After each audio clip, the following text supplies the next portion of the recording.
Bonjour Théo, bonjour Charles. Bonjour. Bonjour Euh, Isabelle. J'ai quelques questions au sujet de la cause profonde. La Et fameuse. la fameuse. La cause profonde Et de en nos fait, symptômes. oui, voilà, j'aimerais savoir c'est quoi exactement la cause profonde pour commencer. Allez, on rentre direct dans le bain. Ah bah. On rentre dans le bain. Je laisse Mm. démarrer. C'est vrai qu'on parle beaucoup, nous, de causes profondes et que c'est la majeure partie de notre manière d'accompagner les gens. C'est très moche cette phrase, mais on va dire que ça comme ça. C'est d'aller identifier la cause profonde des symptômes que vivent les gens et traiter cette cause profonde. Mhm. Mais c'est souvent un peu flou quand les gens entendent cause profonde, ça fait du sens, mais parfois ils pensent à un truc et en fait c'est pas du tout ce à quoi on fait référence. En fait, chaque symptôme de notre vie, psychologique, émotionnel, relationnel, comportemental, somatique, a une cause profonde en dessous qui est, je ne serais pas en mesure de dire la totalité du temps, mais la quasi-totalité du temps, une émotion, de l'émotionnel qui n'a pas été vécu par rapport à quelque chose que j'ai vécu dans le passé, mais des fois c'est même pas quelque chose que j'ai vécu dans le passé, mais en gros un paquet émotionnel à l'intérieur de moi qui n'a pas été vécu et qui, comme il est stocké à l'intérieur de moi, va générer soit des schémas répétitifs dans mes relations, Mhm. soit des symptômes physiques qui peuvent aller de la migraine au maux de ventre, au maux de dos, à la maladie, qui peuvent être des addictions, qui peuvent être des choses qui peuvent sur le papier paraître totalement différentes et, et pas du tout liées à quelque chose qu'on ne voit pas, puisque l'émotionnel c'est quelque chose qu'on ne voit pas, Mhm. mais en fait euh, euh, à chaque fois ce stock émotionnel à l'intérieur va générer tous ces symptômes là. Souvent nous on parle de trauma avec Théo, c'est-à-dire que ces émotions là ont été causées par un trauma, Mhm. mais il faut définir déjà ce que c'est qu'un trauma. Un trauma, tout le monde le sait, ça peut être un viol, une scène de guerre, une agression dans la rue, un deuil de quelqu'un de très très proche, etc. Mais nous, ce qu'on voit avec Théo, c'est que 97% du temps, c'est jamais ça. Mhm. Enfin, 97% du temps, ça n'a rien à voir avec quelque chose où on se dit « Waouh, mais on va faire un film avec cette histoire ». Mhm. Si tu fais un film avec l'histoire des traumas que vivent les gens, Mhm. tu vas voir que le film n'est pas très intéressant. Pour autant, c'est des choses qui, eux, les ont profondément marqués émotionnellement. Ça peut être une scène dans la cour de récré, ça peut être une réflexion de leur maman, ça peut être une période de vie où ils ont vécu dans une solitude extrême, ça peut être plein de choses différentes Oui. qui font qu'il y a eu de l'émotionnel stocké et que quand cet émotionnel stocké va être libéré, on a été à la racine de l'arbre et forcément les fruits qui étaient les symptômes, il n'y a Mhm. plus de raison d'être pour ces fruits-là, donc ils peuvent se dissoudre d'eux-mêmes sans qu'on ait besoin de faire une technique dessus, sans qu'on ait besoin d'aller appliquer un protocole, une technique, une méditation ou autre, Mhm. parce que ce nœud émotionnel a été touché quoi, et libéré. Et donc Théo, est-ce que cette cause profonde, elle est obligatoirement très ancienne? Est-ce que c'est forcément un truc, on connaît un peu dans les films ou même n'importe des connaissances en général, qu'on dit c'est un trauma qui vient de l'enfance, Mhm. mais est-ce que c'est obligatoirement quelque chose qui vient de l'enfance ou vient de l'adolescence? Ouais. Ça a été quelque chose qui a été très répandu par tout ce qui a été dit sur la psychologie autour de l'enfant intérieur. Donc Mhm. forcément, ça rejoint avec les recherches de Françoise Dolto à l'enfance, entre les 0 et les 3 ans de l'enfant, ou les 0 et les 6 ans de l'enfant. Euh, Globalement, franchement, j'en sais rien. La plupart du temps, finalement, en fait, de ce qu'on peut voir, il y a quand même beaucoup de traumas qui sont dans l'enfance, pour une raison très simple, c'est que euh, à l'origine, l'enfant, il n'est pas conditionné et il se conditionne en fonction de ce qu'il a blessé pour pouvoir s'adapter et survivre, hein. Oui. Donc voilà, donc forcément, c'est une période, et d'ailleurs, on peut voir que dans cette période entre les 0 et 3 ans, il n'y a pas la différence dans le cerveau de l'enfant entre ce qui est conscient et inconscient. Donc forcément, il emmagasine énormément d'informations, de Mhm. données pour pouvoir survivre par la suite. Et pour autant, il y a des traumatismes de ce qu'on peut voir qui sont transgénérationnels, donc qui Mhm. sont transmis. Donc des fois, on vient et on est avec comme une blessure d'abandon, mais qui, quand on regarde un petit peu comment ont vécu nos parents, en fait, on s'aperçoit qu'eux aussi, ils ont eu comme cette blessure-là. Des recherches aussi qu'a pu faire Luc Nicon, un grand chercheur qui a amené dans la psychologie une notion très intéressante qui est que beaucoup de personnes vivent des traumas dans le ventre de leur maman, donc dans l'intra-utérin. Donc il y a aussi cette notion-là qui peut être intéressante à être pris en compte. Et il y a aussi des personnes qui vivent des gros traumas. On a accompagné il y a peu de temps là, avec Charles, je pense à une personne qui est un ancien soldat de guerre, on va dire. Je sais plus. Enfin, qui a fait la guerre, Ouais, qui a fait la vécu guerre. des scènes de guerre. C'est ça. Il nous racontait des scènes horribles qui l'ont traumatisé. Ouais. Et qu'est-ce qui se passe pour démystifier le traumatisme, comme a dit Charles? On peut imaginer que c'est quelqu'un qui vit une sensation qui est énorme au point que en lui, à ce moment-là, il va se couper de quelque chose, il va se dire, ça, c'est quoi, je l'aime pas, je m'en sépare, entre guillemets. Donc il y a une sorte de dissociation intérieure qui lui permet de survivre. Oui. Pour comprendre cet élan de survie, cet élan de vie, moi je pense souvent au couple. Pour comprendre ça, il y a cet élan de vie qui rassemble, qui connecte les personnes dans un couple entre elles. Et ces mêmes personnes qui sont énormément aimées, qu'est-ce qui fait qu'ils arrivent à des moments de leur vie où ils se disent tiens, on va se séparer, voire même certains qui se séparent? C'est très simple, c'est que ils se disent que pour se préserver individuellement, vaut mieux se séparer. Donc là, c'est la survie qui dissocie, qui sépare, là où la vie rassemble. Mais quoi qu'il arrive, tout ça fait partie d'un tout global qu'on peut appeler l'amour, quoi. C'est-à-dire, pour prendre soin de soi, je veux des fois me séparer ou je peux des fois me rapprocher, m'assembler. Donc, un traumatisme, ça, forcément, en anglais on dit split, ça sépare, quoi, ça dissocie, pour pouvoir se réadapter et survivre par la suite. Donc, on peut avoir un traumatisme à l'âge adulte, dans l'enfance, dans l'intra-utérin, dans le transgénérationnel, voire même des fois dans du transpersonnel, dans des choses qui ne nous appartiennent pas du tout et pas dans notre lignée, ça existe aussi. Donc des traumatismes, on en a, je veux dire, il y en a à tous les goûts, toutes les sauces. Et ce qui est intéressant, c'est que quand il y a quelque chose qu'on n'a pas aimé et accepté, finalement, on va comme le revivre, le répéter. Voilà. Donc tu dis, si j'ai bien compris, un trauma, si j'ai pas pu le vivre, je vais avoir des situations pour pouvoir le vivre. Ouais. Et est-ce que ces moments-là peuvent encore générer plus de trauma? Ouais. Est-ce que en fait, ça peut empirer aussi et approfondir le trauma? Ou bien est-ce que je peux en revivre des nouveaux traumas? Alors, déjà, pour compléter ce qu'a dit Théo, et pour répondre à ta question, alors est-ce que c'est dans l'enfance, est-ce que c'est dans l'intra-utérin? En fait, la vraie réponse, c'est on s'en fout. Ouais. On s'en contrefout, parce que le problème, c'est jamais le trauma.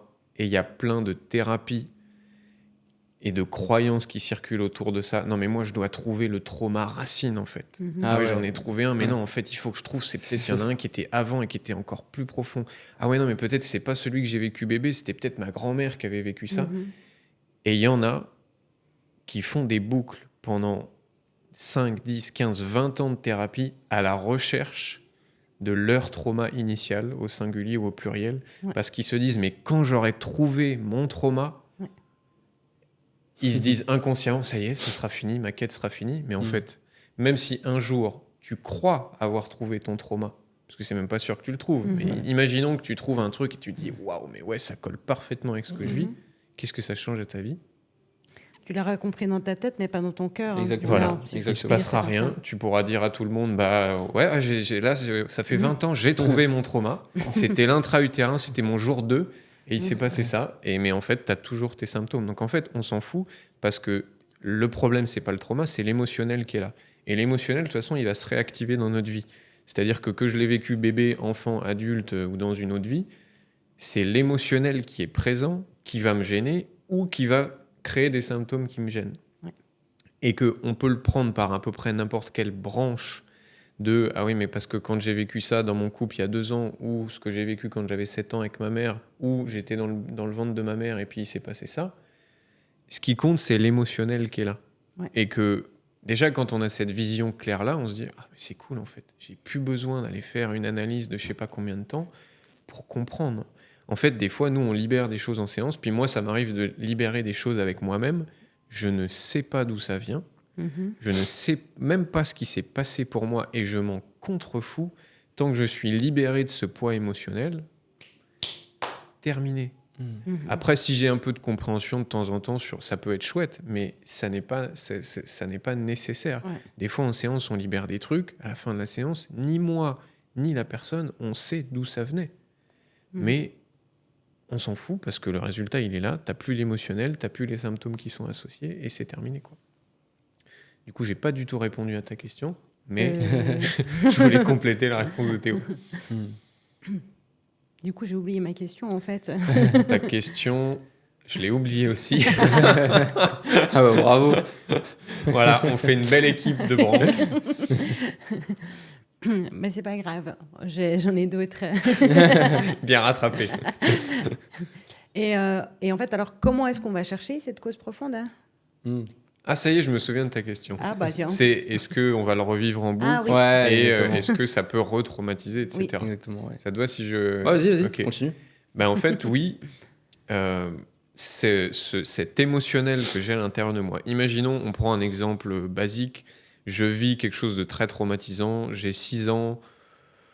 J'en sais rien. Ma mère me met une grande gifle. Et là, c'est traumatisant pour moi. Émotionnellement, je me sens rejeté par ma maman. Au-delà de la violence physique, il y a la douleur émotionnelle qui est présente pour moi. Ce qui va se passer, c'est que je vais vivre une partie de l'émotion.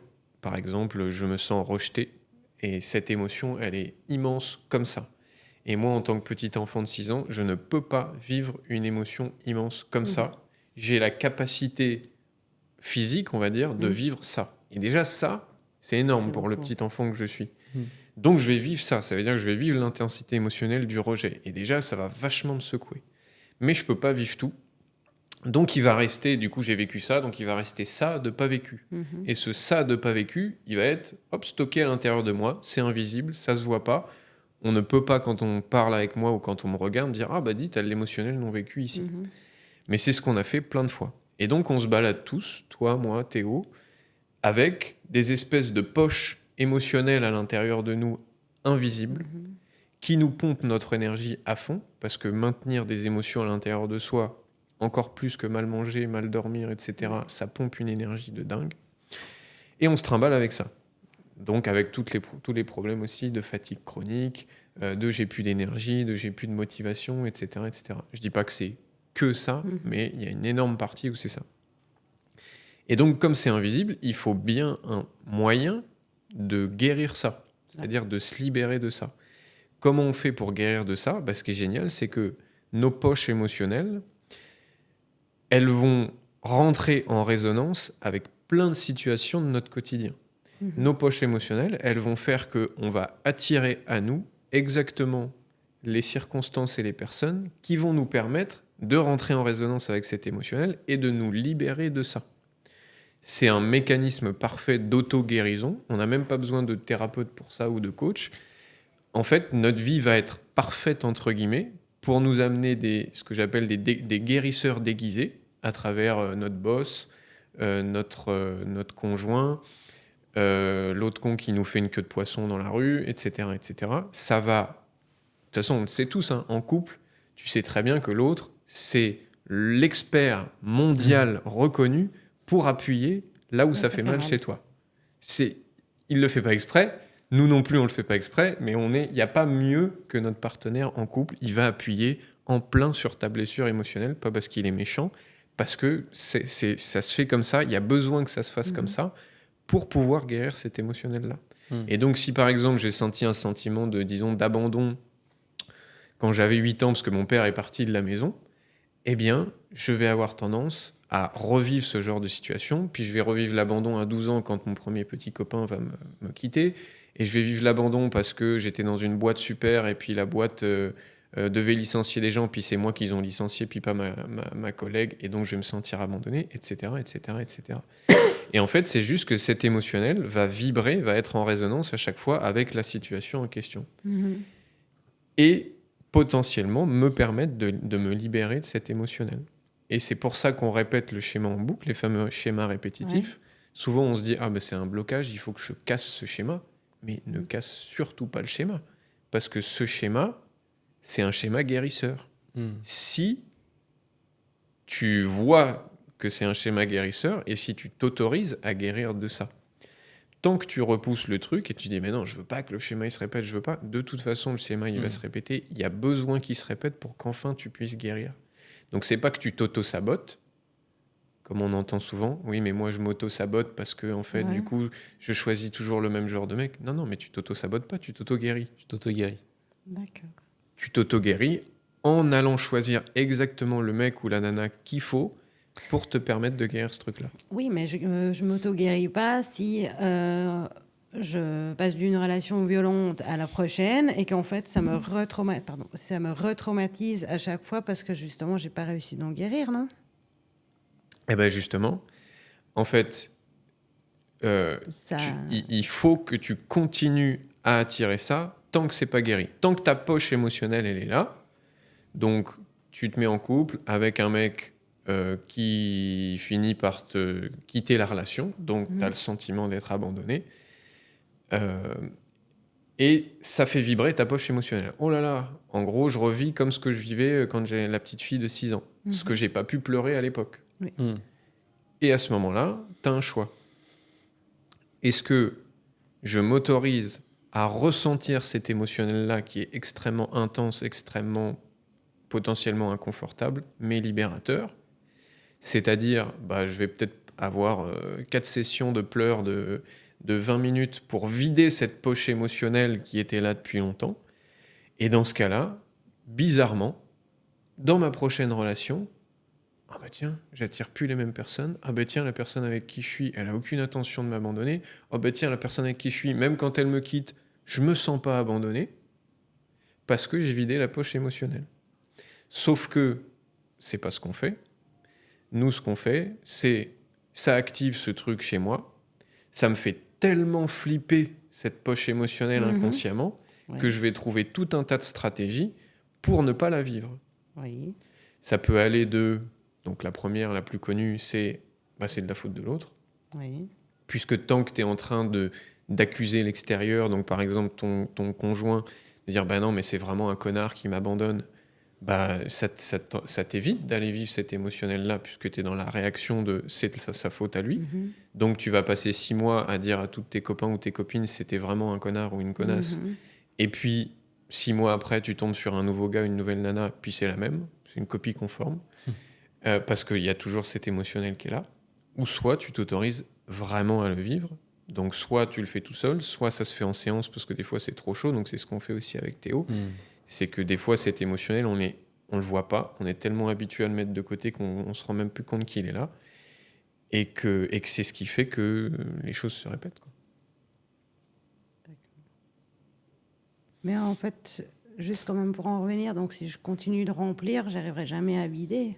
Si j'arrive pas à comprendre que c'est pour me guérir et que je me braque, je continue de remplir ma poche, jusqu'à avoir un gros sac à dos, en gros.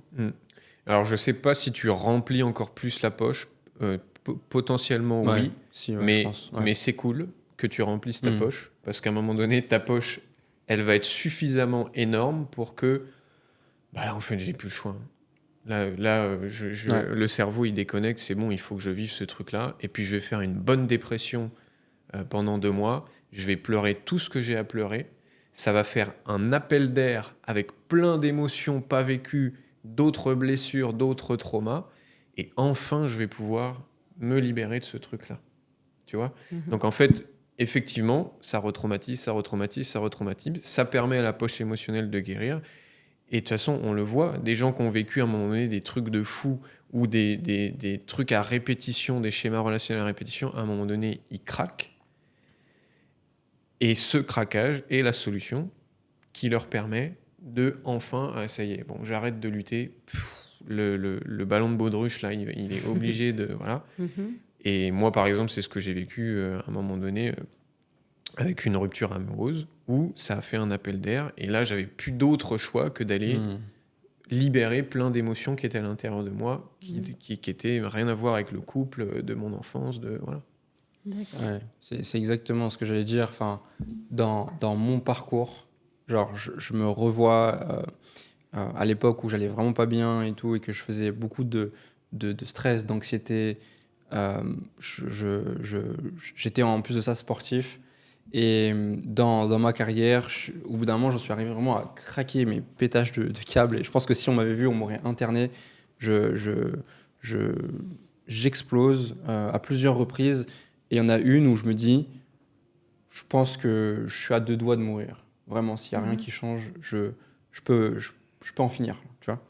Et j'en suis arrivé à un tel niveau de mal-être où en fait, j'ai senti vraiment que la poche elle a été tellement gonflée que ça a explosé, tu vois. Ça a explosé et ça a fait un appel d'air, etc. Et j'aime bien voir ce fonctionnement-là parce que je m'aperçois que on passe d'un état à un autre.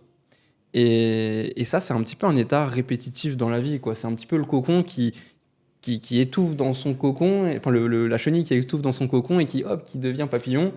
Et c'est un petit peu la même chose comme avec une naissance. C'est douloureux, c'est douloureux, c'est douloureux. Il y a des contractions et hop, l'enfant naît avec des contractions qui sont à répétition assez souvent et ça aide l'enfant à émerger, à naître au monde. Donc j'ai vraiment la sensation que oui, le fait de répéter des situations dans notre vie qui sont douloureuses, ça emmagasine énormément, ça fait des fois même exploser les gens. Et ce qu'on partage, c'est plein de personnes qui sont libérées de choses par beaucoup de souffrance le partagent aussi. Tu vois, il y a plein d'auteurs qui écrivent des livres qui disent qu'ils sont passés à 2 doigts de mourir ou des choses comme ça pour arriver justement à créer, à faire de très belles choses. Et j'ai envie de dire, c'est un petit peu quelque chose qui nous enlève beaucoup de gloire à nous quand on fait nos séances de coaching thérapeutique parce que j'ai envie de dire, et qu'on ne transforme pas vraiment les gens. On aide plutôt les personnes à se rencontrer en profondeur et à elles se transformer. En fait, on est un petit peu des facilitateurs de la vie. On accompagne juste la personne dans ce cycle naturel qui est de se libérer profondément, quoi. Ouais. C'est beau, hein? Oui, Ouais. c'est très joli. C'est cette métaphore que Thierry Tournevis fait, un autre grand thérapeute que j'aime beaucoup, où il dit qu'on c'est un petit peu comme on est un petit peu comme des sages-femmes dans l'idée. C'est un petit peu marrant cette métaphore, mais c'est pas la. Moi j'aime beaucoup ce qu'il dit parce que c'est pas la sage-femme qui fait naître l'enfant, mais c'est la sage-femme qui aide la maman Ouais. à l'accompagner à mettre au monde, à émerger de l'enfant qu'elle porte. Donc c'est un petit peu cette manière-là dont moi je me vois aujourd'hui. Comme une C'est bizarre. sage-femme. Voilà. Comme une sage-femme quand j'accompagne quelqu'un. Voilà. Et du coup, on va pas se mentir, en général, on aimerait quand même éviter les choses douloureuses. Ouais. Voilà. Parce qu'on ne pense pas que c'est en fait la solution, en fait, à beaucoup enfin, on ne pense pas que c'est la solution à la cause profonde de nos symptômes. Donc on veut l'éviter et on l'évite. On s'en rend pas compte, mais on l'évite par plein de manières, par plein de distractions, par plein d'addictions. En plus de ça, là, il y a les réseaux sociaux maintenant qui nous distraient beaucoup et on est naturellement, j'ai envie de dire, câblé pour ne pas ressentir les choses inconfortables. Mais si je fais un travail sur mes causes profondes, en fait, j'aurais éventuellement plus de facilité à l'avenir de vider ma poche avant qu'elle éclate, ce qui est quand même très douloureux. Et si j'arrive à la vider avant, ce serait, même si c'est désagréable, je pense quand même moins intense. Hein. Bah alors déjà, moi je rebondis sur c'est très douloureux. Non, c'est jamais douloureux. Ce qui est douloureux, c'est justement de lutter contre ce qui est là. La vraie souffrance, Ouais. c'est je lutte contre une poche émotionnelle qui est là depuis 15 ans, que je ne veux pas voir, qui génère plein de symptômes dans ma vie, qui me pompe mon énergie. Ça, c'est la souffrance. Alors c'est une souffrance un petit peu particulière parce que c'est un petit peu mettre la poussière sous le tapis. C'est-à-dire sur du court terme, ça fait du bien, mais sur du long terme, c'est souffrant, quoi, tu vois, parce qu'en fait, on se traballe un truc qui peut être vécu en 30 secondes sur des années et des années, quoi. Donc c'est une souffrance, j'ai envie de dire, assez sournoise, quoi. Bah oui, puis c'est invisible. C'est ça qui est chaud, c'est que si je te mets une claque là, je vais pas te mettre une claque. Mais si je te mets une claque, On fait un test. tu vas ressentir la douleur ou la souffrance direct, net, tu sauras que ça vient de ma claque. Mais quand je me balade avec une poche émotionnelle invisible, je ne peux pas me douter que ah ouais, mais c'est ça qui me bouffe mon énergie. Ah ouais, mais c'est ça qui fait que je répète les mêmes schémas. Ah ouais, mais c'est ça qui fait que... Et on croit que du coup, comme c'est invisible, ça n'agit pas. Je rappelle qu'il y a du Wi-Fi ici, on ne voit pas les ondes Wi-Fi, mais ça agit quand même. Donc ça, c'est pareil, c'est un des trucs qui agit le plus. Et que je m'embarque dans un truc, mais je ne sais plus ta question. Toi non plus. On est vraiment bon aujourd'hui. On est vraiment bon. Oui, en fait, tu as mis le doigt sur...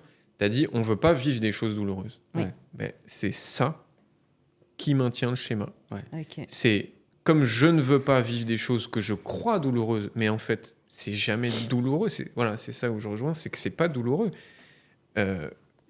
Quand tu te fais quitter, ta première crise de larmes, elle n'est pas douloureuse. Elle est libératrice. Ta première, ta deuxième, ta troisième. Oui. Les secondes où tu es en train de pleurer, moi je défie quelqu'un de me dire oui, c'est douloureux. Non. Au pire, c'est potentiellement inconfortable. Moi, toutes mes crises de larmes, j'adore. Mais j'adore pleurer. Qu'est-ce que ça fait trop du bien. Sauf quand on le juge et qu'on se dit c'est pas bien, je devrais pas pleurer, je suis malheureux, etc. Mais en fait, quand juste tu ressens ce qui se passe dans ton corps et que tu te laisses pleurer, c'est super agréable, c'est super libérateur. Donc en fait, c'est pas souffrance. Ce qui est souffrance, c'est toute l'attente qu'il y a avant. C'est je me suis fait quitter, mais je suis une femme forte et indépendante et puis je vais quand même pas pleurer pour ce con.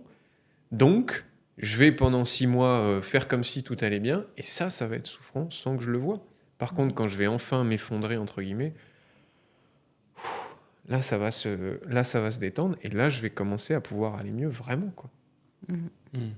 Mais le fait de justement ne pas vouloir que ce schéma se répète et de lutter contre ça, c'est ça qui maintient le schéma. C'est ça qui fait que les boucles continuent. En vrai, si demain, on prenait tous la décision, bah ok, on va aller dans notre vie et on va oser aller vers tout ce qui va réveiller nos poches émotionnelles et on va se laisser traverser, pleurer tout ce qu'on a à pleurer. Je peux te dire que dans 6 mois, le monde, c'est plus le même. Hein. C'est plus le même. C'est tout le monde se regarde, tout le monde est content, tout le monde sourit, tout le monde s'aime. Mais en fait, comme on est toujours en protection avec tout un tas de fuites et de stratégies pour surtout pas ressentir ça, et on va essayer de pas aller dans les situations qui font que, pas aller vers les personnes qui vont déclencher ça, parce que sinon, bah c'est cool, hein, c'est confortable, mais j'ai toujours me trimballe toujours avec mes 50 poches émotionnelles au quotidien.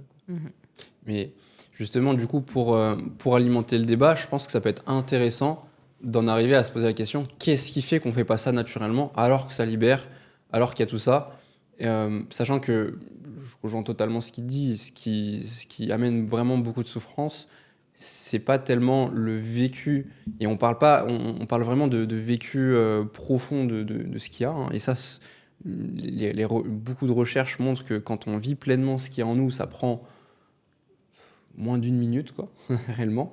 Donc c'est invraisemblable. Et c'est pas 1 minute d'inconfort. C'est pas quand je pleure, c'est pas vraiment de l'inconfort. C'est même pour beaucoup, dont Charles justement qui parle beaucoup de ça, c'est même pour beaucoup confortable. Mais vraiment, pour moi, ce qui nous empêche de faire ça, c'est finalement la peur, tu vois. C'est-à-dire que ce qui crée des symptômes, entre guillemets, ce qu'on avait pu voir auparavant, c'est que c'est les traumas, conscients, inconscients, qu'on a, avec lesquels on bouge, qu'on emmagasine en nous. Nos traumas créent un petit peu nos symptômes dans la vie, si je fais un petit raccourci. Et finalement, la peur en nous, c'est la peur de revivre un trauma, donc quelque chose qui nous a profondément blessés. D'accord ? Alors que potentiellement, vu qu'on a grandi, vu qu'on a évolué, vu qu'on n'est plus l'enfant qu'on était, etc., peut-être que ça va plus nous blesser, finalement. Tu vois ? Peut-être que ça va plus être pareil, voire même, ça c'est quelque chose que j'ai appris avec le docteur John DiMartini, finalement, quelque chose qui nous a challengé, nous a rendu plus forts, nous a aidé à développer plein de ressources, et par pure logique, on en ressort grandi, tu vois. Donc forcément, ça peut pas tellement nous reblesser aussi intensément, ça peut pas, etc. Tu vois. Mais c'est vraiment la profonde peur qui est encore emmagasinée en nous, qui crée des résistances, qui crée tout ça. Et je pense que c'est ça qui finalement fait que la plupart des gens ne font pas ce processus naturel de s'asseoir avec leurs émotions profondes. Mais donc il est possible que même si je vive cette émotion ancrée en moi, je continue finalement après même avoir peur que ça revienne. Parce que vu que j'en ai gardé un souvenir quand même traumatisant tout le long, où j'ai refoulé, où j'ai fourré sur le tapis, que c'était très douloureux. Donc, même si je vis, je pleure toutes les larmes de mon corps, j'évacue tout ce qu'il y a, qu'après j'ai quand même peur de revivre encore une fois cette douleur, même si théoriquement j'ai conscience parce qu'il y a quand même ce souvenir en moi. Non, si tu voilà. non, si tu l'as vraiment vécu, t'as plus peur. Ouais. Est-ce que ça te ferait plaisir si ça arrive? Non. Mais si t'as vraiment libéré l'émotionnel, t'as plus peur de ça. Mais on l'a tous vécu. Toi, à l'heure où tu parles là, tu te rends pas compte, mais il y a des peurs que t'avais il y a 5 ans que t'as plus. Ok.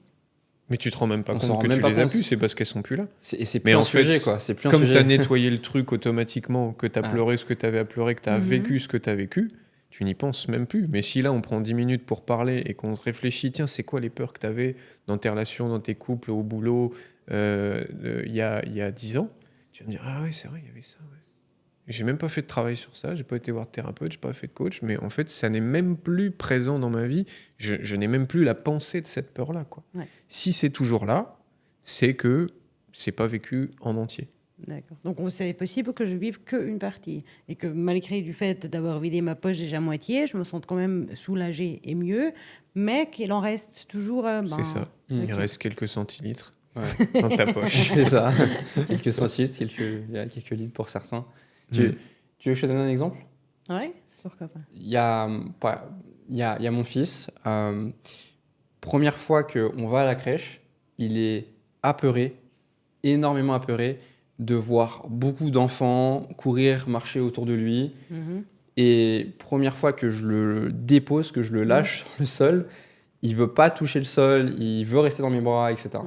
Okay, donc première expérience, il veut pas. Puis je l'accompagne, je m'assois en tailleur sur le sol. Petit à petit, il commence à mettre un pied par terre. Puis il met les deux, puis il marche dans la crèche. Et en fait, ça s'est fait petit à petit, vu qu'il m'a vu sur le sol, il a vu les autres enfants. En fait, il a été comme... mais au début, il vivait qu'à la maison avec moi et ma femme. Et d'un coup, on arrive dans un environnement où il y a 20 enfants dans une pièce, tu vois, et ça court, et ça joue, et ça crie. Et là, ça fait beaucoup pour lui. Tu vois. Donc ça l'a comme hyper apeuré. Le fait que je sois tranquille, que je m'assoie dans la crèche, que je sois présent avec lui, qu'il touche le sol tranquillement, il avait été vraiment tout doucement. Bah, aujourd'hui, je le dépose, il court, il va jouer avec, et voilà. Et c'est plus un sujet du tout. Le monde, les cris, etc., etc. Là, pareil, quand je suis parti la première fois, c'était compliqué, donc j'ai commencé à m'éloigner un tout petit peu de la pièce. Puis je suis resté 1 heure avec lui, puis je suis revenu le lendemain, et là cette fois-ci je m'éloignais encore plus. Et on l'a fait petit à petit avec l'équipe périculture. Et aujourd'hui, bah, je le laisse et c'est chez lui, quoi. Il va, il met ses chaussures dans son casier, il est autonome, quoi. Donc en fait, j'ai pu voir comme ça que finalement, un truc qui lui fait peur, qui lui faisait très peur, en s'adaptant, en allant petit à petit là-dedans, aujourd'hui, c'est plus un sujet, quoi. D'accord, merci. Ah, t'es sûr. Coupé. Ouais, je pense qu'il nous reste 5 minutes, c'est ça? 11h40, ouais, il nous reste 5 minutes. Tu veux conclure avec une dernière question? Oui, en fait, donc en gros, je peux résumer. Probablement tout le monde a une cause profonde avec une poche plus ou moins grande.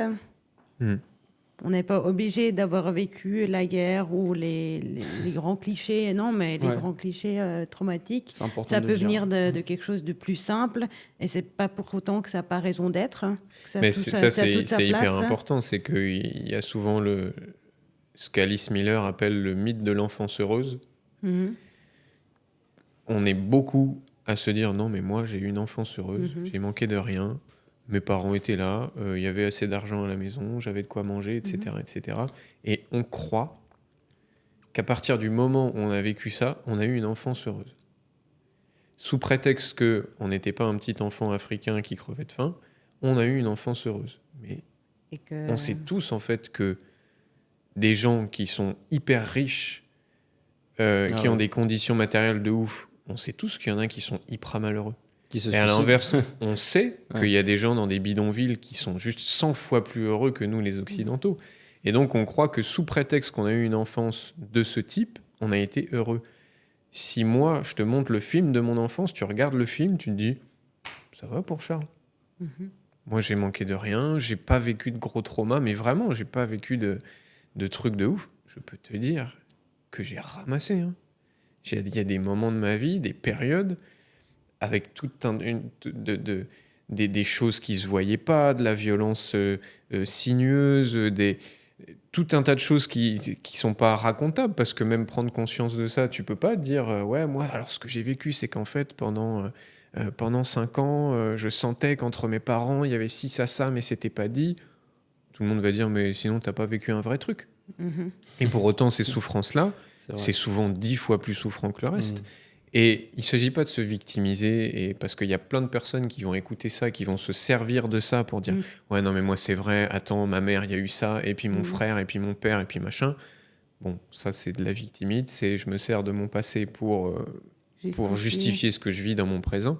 Mais il s'agit juste d'aller reconnaître que, bah ouais, même si on a eu une enfance heureuse, de toute façon, on a de l'émotionnel en nous qui n'a pas été vécu. Et entre guillemets, comme tu disais, ça dirige notre vie, même si on n'a pas vécu de trucs vachement traumatiques. Et ça va driver nos comportements, nos réactions dans la vie, les gens les personnes qu'on va attirer, etc., etc. D'accord. Et donc, c'est aussi important qu'on s'autorise ou qu'on se permette à se rendre compte ou voir ça comme un trauma, en fait. Ben, c'est pas seulement l'extérieur, c'est aussi la société qui nous dit justement, t'as pas crevé de faim, donc tu as une enfance heureuse. Donc, en Ouais. gros, t'as pas de quoi te plaindre. Mais c'est une phrase Et que en j'ai fait, entendue. c'est aussi pour ça que peut-être, du coup, on se retient justement de pleurer parce que C'est ça. Ouais, Parce qu'il nous de- faut il faut une bonne raison une pour bonne pleurer, raison. Exactement. justifiable. Mhm. Moi, encore une fois, si je vais dans mon enfance, j'ai aucune raison justifiable où tu vas dire ah ouais, là, t'as raison de pleurer. Il me faudrait des heures pour expliquer, puis moi-même, il y a des choses que je suis pas en mesure d'expliquer, mais pour autant, la souffrance, elle était là. Je peux me servir de cette souffrance pour accuser mes parents, la société, le truc, les machins. Bon, super. Ça veut dire que je vais rester, comme on l'a vu, avec mes poches émotionnelles, et qu'en plus, j'aurai une petite poche de colère et de rancœur. C'est sympa, je vais me rajouter une poche. Mm. Soit je peux voir que, bah, ok, bon, bah, mes parents, ils ont fait de leur mieux, mes frères et sœurs aussi, la société a fait de son mieux aussi. Par contre, moi, ce que j'ai vécu, c'est réel. Ce que j'ai vécu, je l'ai vraiment vécu, et mon émotion qu'elle a, bah, elle est réelle, et je peux en prendre soin, et je peux faire un travail sur ça si j'ai envie, si j'ai besoin. D'accord. Je crois qu'on a un peu touché sur tous les sujets aussi de comment on cherchait, comment on faisait ce travail sur soi. Je ne sais pas si vous voulez encore préciser, ajouter quelque chose. Mais après, il faut payer Ouais. pour aller plus loin. C'est ça. Ce sera la conclusion de la vidéo. C'est ça. Ouais, Voilà, c'est tout. Les codes de carte bleue seront en dessous de la vidéo. C'est un très bon marketeur. C'est pour ça que j'aime bien travailler avec lui. C'est du marketing un peu direct, mais ça peu marche. direct. Ça On marche. passe pas par quel chemin, mais au moins ça marche. Non, mais en tout cas, voilà, c'est cool d'avoir un espace, parce que je pense qu'il y a beaucoup de personnes qui ont besoin d'entendre ça. Tu vois. Donc c'est cool qu'on ait un espace pour parler de ça. Bon, voilà, merci. Si j'ai une petite dernière question. Ouais. Est-ce que plusieurs poches peuvent être liées et est-ce qu'on peut traiter plusieurs poches à la fois? Ou est-ce que je dois faire 3 mois avec toi pour ma poche Alors, de traiter? toi, tu dois faire 3 mois par poche. Mais les Et autres du coup, payer très très cher. Non, mais bah, on a tous plein de poches. Des fois, oui, on pourrait voir que les poches, elles peuvent être un peu interconnectées. Comme on a dit tout à l'heure, des fois, ça fait un appel d'air. Et en vidant cette poche-là, bah, l'autre, elle était un peu collée, tu vois. Donc, si je m'autorise, hop, il y a cette poche-là aussi qui va se libérer. Donc, ouais, ça va être connecté. Après, c'est un travail qui est un peu infini. Et l'idée, c'est pas de se dire, je serai heureux quand j'aurai vidé toutes mes poches émotionnelles. Ça, c'est un autre piège. C'est non, non. En fait, il y a des poches émotionnelles qui vont me faire souffrir dans ma vie. Si je sens que j'ai besoin d'aller libérer celle-là, puis de toute façon, moi, je vais mourir avec des poches émotionnelles et c'est OK. Hein. C'est ça. C'est, en fait, je m'autorise à vivre, et la vie va faire que, au bout d'un moment, je vais tomber sur des choses qui vont me déranger, qui vont m'impacter.